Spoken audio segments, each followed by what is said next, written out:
I want to talk to you about the Electoral College and why it matters. Alright, so this is Tara Ross. She's an American conservative author who is in love with the Electoral College. She is the author of the indispensable Electoral College, How the Founders Planned to Save Our Country from Mob Rule. Even though with the current electoral system in place, we almost did come close to mob rule. So, I guess the founders' plan ultimately failed. Her entire career relies on defending a 250-year-old system which is indisputably flawed. And now here's me, a duck, who is going to refute everything she says. Let's go. All right, I know this doesn't sound like the most sensational topic of the day, but stay with me because I promise you it's one of the most important. To explain why requires a very brief civics review. The President and Vice President of the United States are not chosen by a nationwide popular vote of the American people. Correct. They are chosen by whoever the fuck lives in Pennsylvania or Florida. Rather, they are chosen by 538 electors. This process is spelled out in the United States Constitution. Why didn't the founders just make it easy and let the presidential candidate with the most votes claim victory?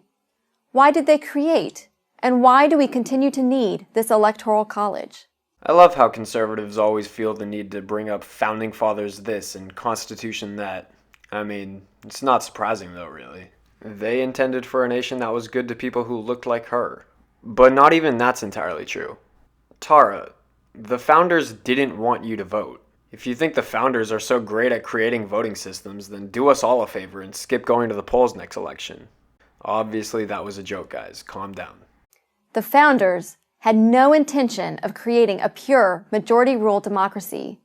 They knew from careful study of history what most have forgotten today or never learned. Pure democracies do not work. They implode. Can you please give me an example of a pure democracy that the founders studied in their little history books there that didn't work because it was a pure democracy? I'll touch up on that point a bit later. Democracy has been colorfully described as two wolves and a lamb voting on what's for dinner. In a pure democracy, bare majorities can easily tyrannize the rest of the country. The founders wanted to avoid this at all costs. Yeah, and because of that, a person living in Vermont has almost 3 times the voting power as someone living in Texas. I have to use those 2 states as examples so I can get Republicans to listen as well.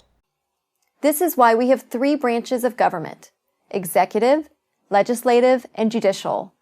It's why each state has 2 senators, no matter what its population, but also different numbers of representatives based entirely on population.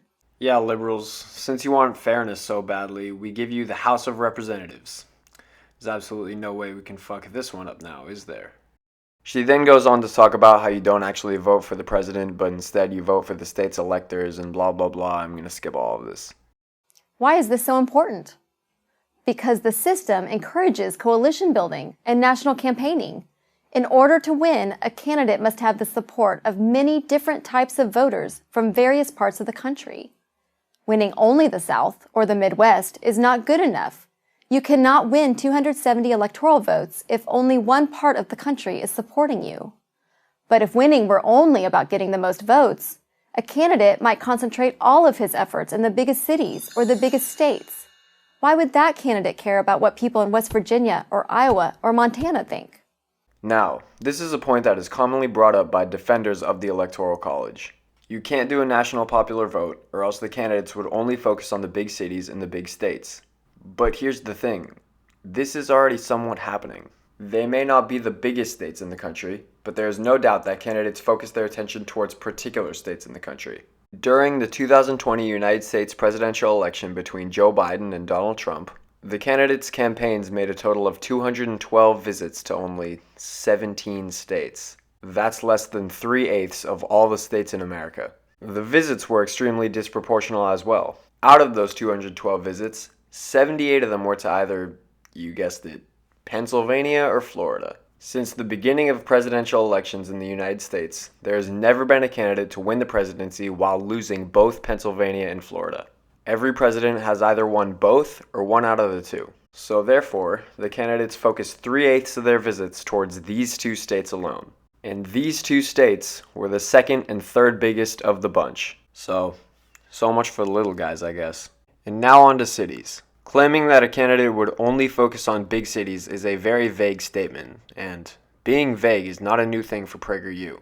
We don't know whether Tara is talking about the actual city or the metropolitan area. We also don't know what is considered a quote big city by her standards. Now, let's say in an alternate universe where there is no electoral college, a presidential candidate is relying on the vote of big cities to win the election.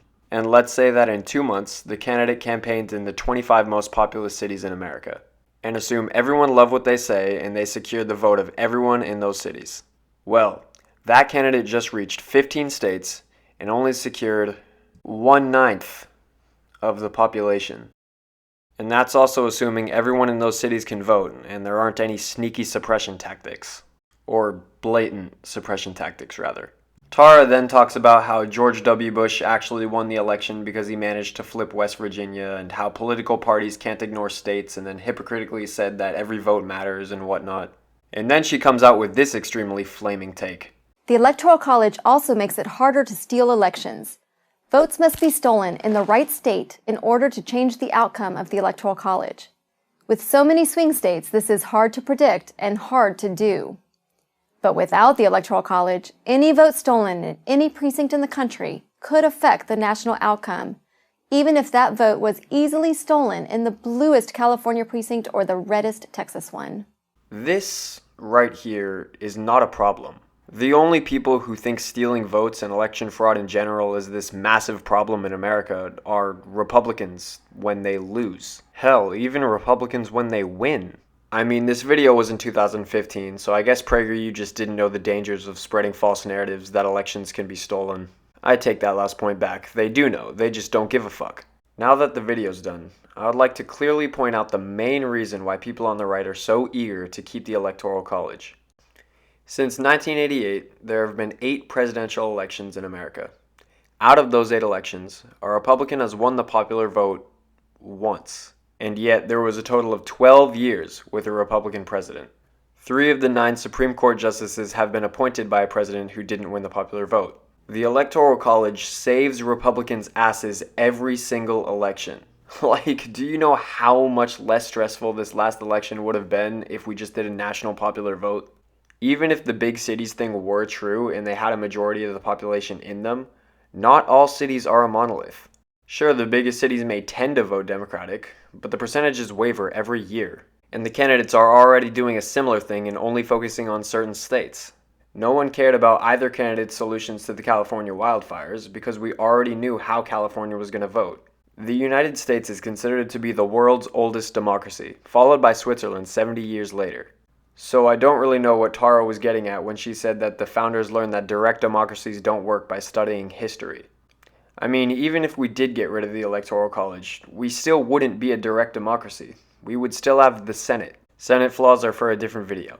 So, with all this, just keep in mind, just because the US was the first democracy, doesn't mean that the US is the best democracy. Thank you all for listening. CGP Grey has some good videos about the Electoral College, so I'll leave links to those in the description. Be sure to subscribe and check back for more videos. Leave a like and comment on what topic I should do next. I will see you guys soon.